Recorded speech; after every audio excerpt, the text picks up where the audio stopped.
beaucoup de gens aisés regardent les gens pauvres avec méfiance. Ils supposent que la plupart des personnes qui mendient sur la rue sont des délinquants ou des voleurs qui cherchent toujours quelque chose à voler. Mais en vérité, les gens qui vivent dans la pauvreté sont souvent plus généreux et empathiques que ceux qui vivent dans le plus grand des conforts. John Two avait l'habitude de passer ses journées à mendier dans les rues de Nairobi, au Kenya. C'est quelque chose qui irrite de nombreux chauffeurs, parce qu'ils supposent que les mendiants sont des voleurs. Cependant, John Two a prouvé que, non seulement il n'est pas un voleur, mais qu'il a aussi un cœur en or. Un jour, alors que le garçon mendiait, il s'est approché d'une voiture, pour demander de l'argent.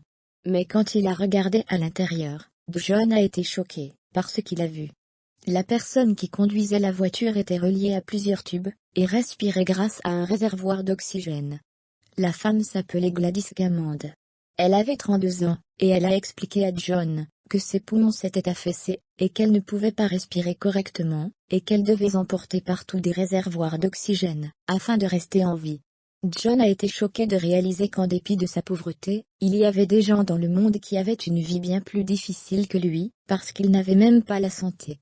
Ému aux larmes, John a offert à Gladys tout l'argent qu'il avait récolté ce jour-là, et lui a tenu la main à travers la fenêtre. Un passant a remarqué l'incident, et a pris quelques photos, qu'il a postées sur Internet, afin de partager cette histoire. Et en quelques jours, l'histoire est devenue virale, et a été le point de départ d'une série d'événements, qui allaient changer la vie de John et de Gladys. Quand l'histoire de Gladys s'est fait connaître, des millions de dons ont été faits. Au total, 80 000 $ ont été récoltés et grâce à de parfaits étrangers, Gladys a pu aller en Inde, pour recevoir un traitement. Et comment va John?